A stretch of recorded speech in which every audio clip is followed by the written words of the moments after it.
Supreme কোর্টে ফের ভোটসেতু school service commission অযোগ্যদের তালিকা প্রকাশ না করায় প্রশ্ন। 7 দিনের মধ্যে ওয়েবসাইটে লিস্ট আপলোডের নির্দেশ শীর্ষ আদালতের। অযোগ্যদের তালিকা প্রকাশে সুপ্রিম কোর্টের নির্দেশকে স্বাগত শুভেন্দু। তৃণমূল সরকারকে খোঁচা তোপ বিকাশ রঞ্জনেরও। তদন্তকারী সিবিআইকে তালিকা প্রকাশ করতে কেন বলা হচ্ছে না, প্রশ্ন জয়প্রকাশের।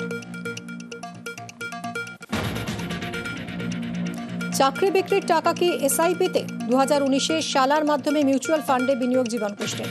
চাকরি প্রার্থীর থেকে নগদে ও ব্যাংক অ্যাকাউন্টে কয়েক দফায় টাকা নেওয়া হয় বলে দাবি। তদন্তকারীদের হাতে বিধায়কের লগ্নি তথ্য। হেফাজতে জীবনকৃষ্ণ, ইডি হাজিরা পিসির। সোমবার সাঁইথিয়ার কাউন্সিলরের বাড়িতে প্রায় 4.5 ঘন্টা তল্লাশি। বিধায়কের নিয়োগ দুর্নীতির টাকা কি পিসির অ্যাকাউন্টেও? প্রায় 7 ঘন্টা জিজ্ঞাসাবাদ মায়া সাহাকে।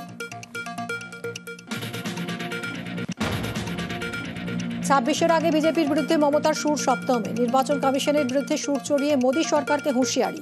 অমিত শাহকে পরিবারতন্ত্র খোঁচা মমতা বন্দ্যোপাধ্যায়।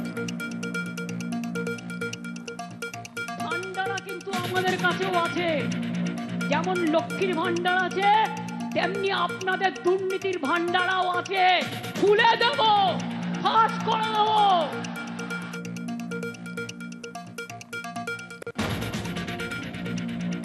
বাংলার অপমানের প্রতিবাদে ফের সরব মমতা। মনীষীদের নাম উল্লেখ করে বিজেপিকে কড়া আক্রমণ।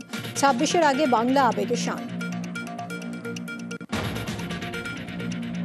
এক ভাষার পক্ষে সওয়াল মোহন ভাগবতের। দেশে একটাই ব্যবহারিক ভাষা থাকা উচিত, সওয়াল সংঘ প্রধানের।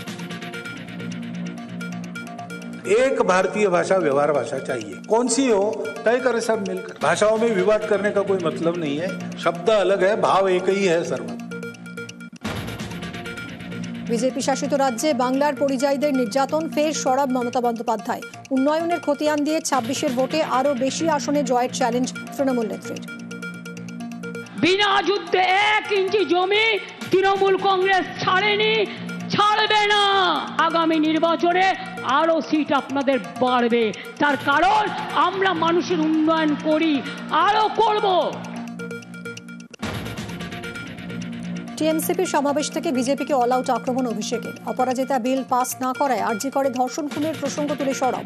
বাংলার পরিযায়ীদের হেনস্থা, এসআইআর থেকে সংবিধান সংশোধনী বিল, একের পর এক ইস্যুতে চড়া সুর।